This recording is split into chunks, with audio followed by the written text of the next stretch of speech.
Dans cette nouvelle qui s'appelle Appât pour alligator, vous allez voir qu'il ne faut mieux pas être une femme et habiter en face de chez Gérard Schaeffer. Vous verrez, je vous en dis pas plus, je vous souhaite une très bonne vidéo. Sachez que cette nouvelle, j'ai adoré la lire, même si c'est assez dérangeant à certains moments. Voilà, c'était Hughes, je vous dis à la prochaine, et puis bonne vidéo. Appât pour alligator. Les gens du coin l'appelaient le trou à poissons à Johnny. Mais ce n'était pas pour le poisson qu'on y venait, c'était à cause des énormes alligators qui se faisaient bronzer sur la rive, de l'autre côté du canal et de la jetée. Les gens se rendaient chez Johnny pour les appâts, le matériel de pêche et les bières fraîches. Il y avait une table pour écailler les poissons, juste à côté du ponton. Les pêcheurs pouvaient ainsi nettoyer leur prise du jour et jeter les boyaux dans l'eau, ce qui faisait rappliquer les alligators. Les pêcheurs abandonnés des lieux appelaient les alligators des marais en frappant le manche de leur couteau écaillé sur la table. Vous faisiez tape, tape, tape et vous pouviez réveiller une paire de bestioles de 4 mètres de long, ou même le vieux crocodile de 5 mètres qu'on avait surnommé Captain Crunch. Celui-là était particulièrement friand des chiots et des chatons indésirables que les gens apportaient à Johnny. Il les lançait dans le canal et Captain Crunch en faisait sa pitance. Sur le ponton, il y avait une grande pancarte. Défense de nager. Évidemment, puisqu'il s'agit d'alligators. Les petits touristes yankees lisaient la pancarte, posaient même parfois des questions, mais les autochtones n'auraient pas eu l'idée d'aller nager dans ce trou à poissons de Johnny. La seule personne dévorée vivante par un saurien à brouhaha avait été attrapée sur une digue, à 1 mile de chez Johnny. Un bon vieux monstre était sorti des nénuphars, avait planté ses crocs dans le mollet du garçon et l'avait traîné dans le canal. Le gosse, qui somnolait à côté d'une canne à pêche pour poisson-chat, avait été déchiqueté et avalé sous les yeux de ses petits camarades. Le shérif appela la commission de la pêche et de la chasse et une battue fut organisée. On planta un crochet dans l'alligator et on le remorqua hors du canal. On le tua, on lui ouvrit le ventre et le garçon était là, en morceaux bien sûr, mais parfaitement identifiable. On a pris des photos du cadavre de l'alligator et du garçon et on les a épinglés au mur de chez Blackie Inc. Bait et tackle sur la R84 et au nord du barrage sur la route nationale 27, chez Johnny. J'ai vu ces photos de nombreuses fois pendant les années où elles étaient affichées. C'est là que m'est venue mon idée. Je m'étais dit que si un alligator pouvait avaler un grand garçon comme ça, un troupeau d'alligators n'aurait aucun mal avec la pute au ventre mou qui m'avait détourné du droit chemin pour me précipiter dans l'enfer de Satan. J'étais un athlète. Je me maintenais en forme en courant, chaque jour plusieurs kilomètres. Un jour, je remarquai cette femme de malheur qui prenait le soleil devant sa maison. Vous vous souvenez de cette chanson à propos du tout petit bikini? Bref, celui qu'elle portait ressemblait à celui-là, mais en plus petit et blanc. J'appris plus tard que c'était un bikini fabriqué en France. Je l'ai lu sur l'étiquette le soir où j'ai fouillé dans ses tiroirs en attendant qu'elle rentre à la maison pour que je la tue. Je faisais mon jogging devant chez elle et elle était allongée sur une chaise longue en plastique, toute luisante, d'huile solaire. Je regardais et ce que je découvrais était indécent. Je distinguais les poils de sa chatte qui dépassaient près des élastiques de son entrecuisse. Imaginez-la, étendue là, les jambes ouvertes. Le minuscule bout de tissu tellement étiré que je pouvais voir la fente de son con avec des poils qui sortaient de partout. Elle montrait sa chatte en public. Si elle était assise occupée à lire lorsque je passais, elle souriait et parfois se penchait en avant, me montrant ses nénés tout comprimés dans leur soutien-gorge. Oui, bon, j'avoue, j'ai maté. D'autres fois, elle souriait aussi et se penchait un peu plus pour me laisser voir ses tétons. Je savais où elle voulait en venir. Elle cherchait à me séduire. C'était une source de péché et il fallait que je fasse quelque chose. J'ai commencé à la voir à l'œil. En semaine, elle regardait les infos de 23 heures dans sa salle de séjour, puis elle passait dans sa chambre. Je l'observais à travers les rideaux, mes rideaux qui étaient entr'ouverts. Elle agissait toujours de la même manière. Elle se déshabillait, elle était bordélique et laissait ses vêtements traîner par terre. Ensuite, elle passait dans la salle de bain et s'installait sur le trône, à proximité duquel elle avait placé un porte-magazine en métal. Elle faisait ses affaires, tout en feuilletant Cosmopolitan ou Vogue. Parfois, elle jetait un coup d'œil vers la fenêtre, comme si elle avait senti ma présence. Les toilettes faisaient face à la fenêtre de la chambre. Je l'ai observée pendant des mois, en prenant des notes. Je connaissais ses habitudes du coucher. Elle passait 10 minutes sur le pot avec ses magazines, puis elle éteignait la lumière, regagnait sa chambre, prenait un slip propre dans un tiroir de sa commode, l'enfilait et se mettait au lit. Jamais elle ne portait de chemise de nuit. Elle dormait nue, avec sa culotte. Le lit était à côté de la fenêtre. Je pouvais sentir la pute étendue là. Je savais aussi où elle cachait sa clé de rechange. C'était sous une brique, près de la porte d'entrée. Elle aimait faire la fête et picoler pendant le week-end. Le vendredi et le samedi, elle rentrait tard, se séparait de son compagnon à la porte de chez elle et commençait son cycle invariable. Je décidai de lui rendre visite un jour où elle serait pompette. Je choisis un samedi sans lune. Je la regardais partir avec son fiancé habituel, m'inviter à l'intérieur grâce à la clé cachée, et je cherchais un bon endroit où l'attendre. J'avais pas mal de temps devant moi. Je suis allé dans sa chambre, qui m'était familière. En me plaçant près de la fenêtre, je remarquai que lorsque la lumière était allumée, il n'était pas possible de voir à l'extérieur. Dans les tiroirs de la commode, je dénichai un paquet de bas nylon, que je fourrai dans ma poche.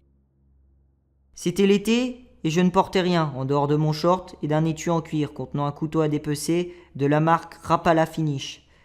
J'ai toujours eu une préférence pour la lame Rapala, étroite et de haute qualité. Affûtée comme un rasoir, elle peut être plantée en la dirigeant sous les côtes jusqu'au cœur en une fraction de seconde. J'attendais dans la pénombre d'une chambre vide. J'étais assis sur une chaise, jouant avec mon couteau, occupé à me demander si j'aurais le courage d'emmener la pute rendre visite à Captain Crunch. J'avais tout organisé dans ma tête. J'avais de la corde et des parpaings dans ma voiture. J'aurais largement le temps de l'emmener chez Johnny et de la découper avant l'arrivée des premiers pêcheurs. Elle serait de la merde d'alligator au fond des Everglades avant le lundi matin. La salope rentra finalement après minuit. Dans le silence de la maison, je l'entendis dire bonsoir à son compagnon. Elle alla chercher quelque chose dans le réfrigérateur et je l'entendis claquer la porte avec un bruit mat.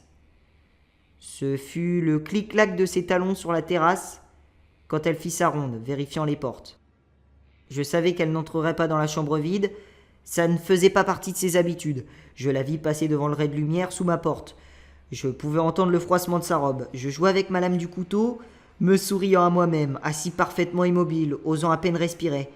Je l'écoutais se déshabiller, je visualisais les gestes que j'avais observés plus d'une centaine de fois.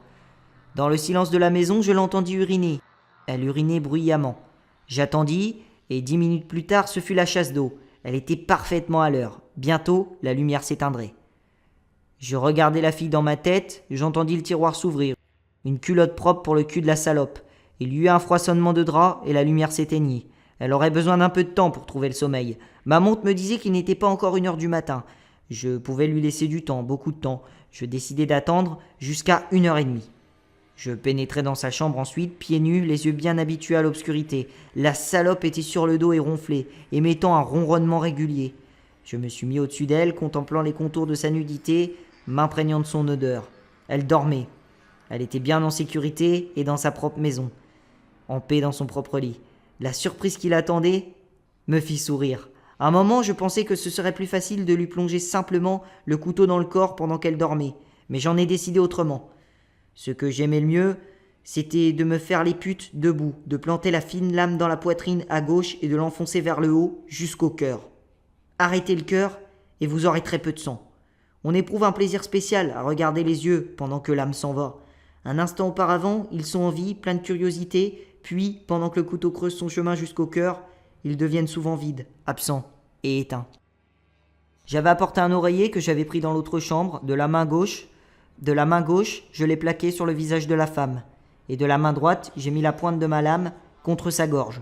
Je sentis que la pute se réveillait. Je grognais. Crie, tu es morte. Bouge et tu es morte. Je pressai la pointe du couteau contre sa chair pour appuyer ma menace. Puis je dis, ferme les yeux et tourne-toi sur le ventre. Elle m'obéit immédiatement. Je lui mis l'oreiller sur la tête, ramenai ses bras derrière son dos et attachai ses poignets avec un de ses bas en nylon. Je l'avertis une nouvelle fois. Si tu ouvres les yeux, je te tue. La salope se tenait tranquille. Je m'assis à côté d'elle et gardai le silence pour permettre à la peur de monter. J'avais le cœur battant et la queue raide. Je m'enivrais de l'odeur de sa sueur alcoolisée. Elle démarra le jeu avec des sanglots qui la secouèrent. C'est comme ça que réagissent les femelles en premier. J'avais déjà vu cela. Les larmes font couler le nez et, en un rien de temps, la salope a de la morve sur tout le bas de son visage. La housse devient toute grasse à l'intérieur. Les larmes sont les prémices de l'hystérie. Je me penchai et tirai sa tête en arrière avec la main gauche. Avec la droite, je posai la longue lame du couteau sous son menton. Une odeur âcre de sueur provoquée par la terreur se dégagea d'elle et assaillit mes narines. « Silence !» je sifflai, en laissant sa tête retomber sur le lit. Elle gémit et éternua 2 fois dans le tissu. Je n'étais pas pressé. Pendant que les minutes défilaient, la pute était là, à plat ventre, respirant de façon irrégulière à travers son bâillon et son nez obstrué par la morve. Je laissais ma lame courir le long des nœuds de la colonne vertébrale jusqu'à l'élastique de sa culotte, de nylon blanc. Je retournais le couteau et la lame tranchante comme un scalpel, puis coupais l'élastique qui retenait le carré d'étoffe sur ses fesses. Elle comprit. Je glissais la lame dans ses fesses et appuyais légèrement. D'abord, une petite pression à gauche, puis une petite pression à droite. Sans un mot, elle s'ouvrit pour moi, comme une bonne pouliche qui répond aux rênes. Les putes savent comment réagir. Mes doigts refirent le chemin de la lame. La pute était luisante de sueur. Mon doigt toucha son anus. Je la sentis contracter son sphincter. Je poussai mon doigt dans son trou. Elle se contracta encore plus. Je ressortis le doigt, me levai, me penchai sur elle et ouvris ses fesses, avec ma main gauche. Avec la droite, je pointai la lame contre sa fente. Elle se mit à trembler, comme si elle avait froid. Une odeur d'urine se répandit dans la pièce, alors qu'elle pissait dans ses draps. Je m'assis alors sur le lit, j'enlevai mon short, posai mon couteau, me levai et me masturbai. Je jouis presque immédiatement, aspergeant de sperme les fesses et le dos de la femme. Elle sursauta et se tortilla, inquiète des gouttes de sperme qui atterrissaient sur elle. Aussitôt, je ressentis un immense sentiment de culpabilité. À cette époque, j'étais encore jeune et pas encore familiarisé avec les paramètres de domination et de fureur qu'il faut respecter dans l'union infernale entre la décharge sexuelle et la mort. Je remis mon short. Au fond de moi, je savais que je ne pourrais pas mener mon plan à bien. Captain Crunch devrait attendre. Je m'assis de nouveau sur le lit, je sortis un autre bas de ma poche et j'attachai ses chevilles. Puis je me levai, pris ma bite et pissai sur les fesses et le dos de la femme. Elle était sur le ventre, tremblante. Je fis un pas pour aller lui pisser sur la tête, toujours recouverte par la thé d'oreiller. Elle gargouillait et haletait, trempée d'urine. Je me penchai sous la thé humide, ma main trouva sa gorge. Le sang cognait sous mes doigts. Dans la chambre chaude, cette femme puait. L'excitation et le désir couraient à l'intérieur de moi. Je m'approchai de la pute et lui parlai à l'oreille. Je lui dis « Si tu dis à quiconque ce qui s'est passé ici ce soir, je le saurai. Je reviendrai pour t'ouvrir la gorge. Vu ? Si tu comprends, hoche la tête. » La tête remua très vite sous son drap. « Bien, j'ai une clé de chez toi. Je la tiens de ton ex-amant. Tu ferais mieux de changer les serrures, non ?» La tête s'agita encore. Mes doigts se refermèrent sur son cou et sa carotide. Elle devient molle, le cerveau privé d'oxygène. Je relâchai ma prise et sentis du bout des doigts le sang se ruer avec force dans les vaisseaux. Je me relevai, allumai la lumière, je trouvai son sac et nettoyai son porte-monnaie. Le liquide seulement. Un tube de rouge à lèvres attira mon attention. Je me souvenais d'avoir lu l'histoire du tueur de Chicago qui écrivait des messages sur les murs avec le rouge à lèvres de ses victimes. J'ouvris le tube et fis sortir le bâton de rouge. J'allai à elle et écrivis « pute » sur le dos de la fille évanouie. Elle n'oserait jamais le montrer à la police. Je regardai autour de moi une dernière fois, déçu de constater que mes projets étaient ruinés.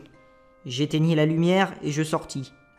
Le lendemain matin, la femme était debout, de bonne heure, je l'avais épargnée. Je la vis surveiller le serrurier pendant qu'il changeait toutes ses serrures. Elle portait une élégante écharpe autour du cou. Je ne devais jamais voir de voiture de police devant chez elle, mais elle fit installer des projecteurs au coin de sa maison, et elle les laissait allumer toute la nuit. Je me demandais parfois lequel de ses anciens amants serait l'objet de sa haine. Elle continua de prendre des bains de soleil dans son petit bikini, mais elle restait dans son jardin cette fois-ci, derrière sa maison. De temps à autre, elle regardait dans ma direction pendant que je faisais mon jogging quotidien. Je sentais que quelque chose avait refroidi ses ardeurs.